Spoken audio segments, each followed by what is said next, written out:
नमस्कार मित्रों, स्वागत है आपका हमारे चैनल भारत की कथाएं में। अभी तक आपने हमारे चैनल भारत की कथाएं को सब्सक्राइब नहीं किया है तो सबसे पहले सब्सक्राइब कर लें।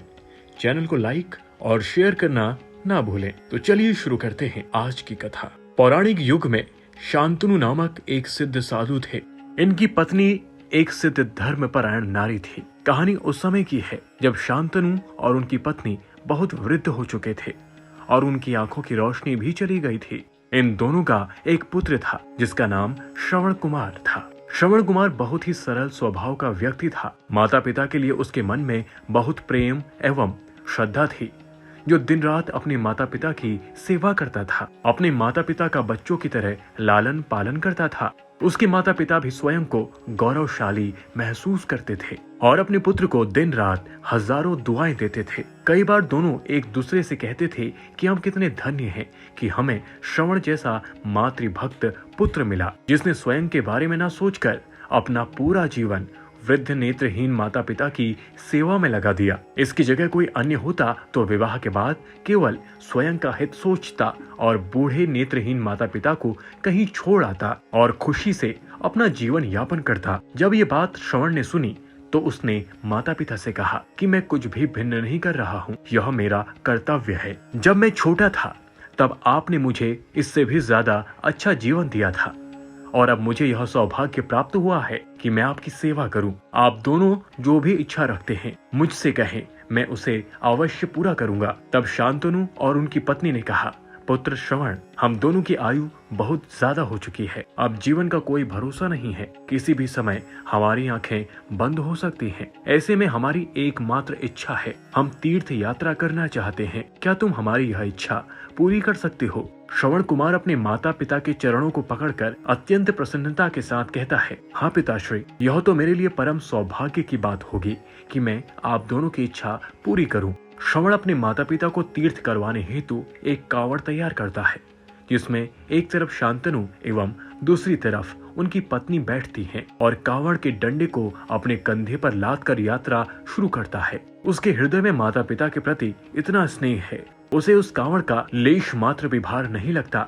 अपने पुत्र के इस कार्य से माता पिता का मन प्रसन्नता से भर उठता है और वे पूरे रास्ते अपने पुत्र श्रवण को दुआएं देते चलते हैं। तीर्थ यात्रा करते समय जब वे तीनों अयोध्या नगरी पहुंचते हैं तब माता पिता श्रवण से कहते हैं कि उन्हें प्यास लगी हुई है। श्रवण कावड़ को जंगल में रखकर हाथ में पत्ते का पात्र बनाकर सरयू नदी से जल लेने जाता है। उसी समय उस वन में अयोध्या के राजा दशरथ आखेट पर निकले थे और उस घने वन में वह हिरण को शिकार बनाने के लिए उसका पीछा कर रहे थे। तभी उन्हें घने जंगल में झाड़ियों के पार सरयू नदी से पानी के हलचल की आवाज आई।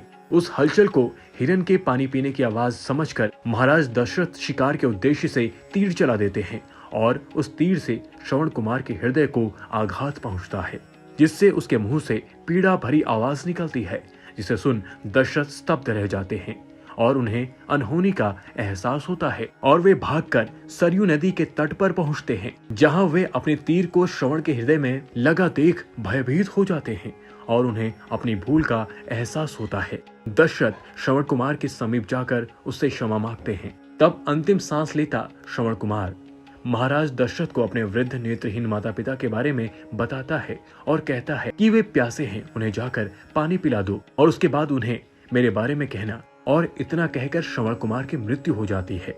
भारी हृदय के साथ महाराजा दशरथ श्रवण के माता पिता के पास पहुंचते हैं और उन्हें पानी पिलाते हैं। माता पिता आश्चर्य से पूछते हैं, उनका पुत्र कहाँ है? वे भले ही नेत्रहीन हो पर वे दोनों अपने पुत्र को आहट से ही समझ लेते थे। माता पिता के प्रश्नों को सुनकर महाराज दशरथ उनके चरणों में गिर जाते हैं और बीती घटना को विस्तार से कहते हैं। पुत्र की मृत्यु की खबर सुनकर माता पिता रोने लगते हैं और दशरथ से उन्हें अपने पुत्र के पास ले जाने को कहते हैं। महाराज दशरथ कावड़ उठाकर दोनों माता पिता को श्रवण के शरीर के पास ले जाते हैं। माता पिता बहुत जोर जोर से विलाप करने लगते हैं। उनके विलाप को देखकर महाराज दशरथ को अत्यंत ग्लानि का आभास होता है और वे अपनी करनी की क्षमा याचना करने लगते हैं। लेकिन दुखी पिता शांतनु महाराज दशरथ को श्राप देते हैं कि जिस तरह मैं शांतनु पुत्र वियोग में मरूंगा, उसी प्रकार तुम भी पुत्र वियोग में मरोगे। इतना कहकर दोनों माता पिता अपने शरीर को त्याग कर मृत्यु को प्राप्त हो जाते हैं। महाराज दशरथ श्राप मिलने से अत्यंत व्याकुल हो जाते हैं।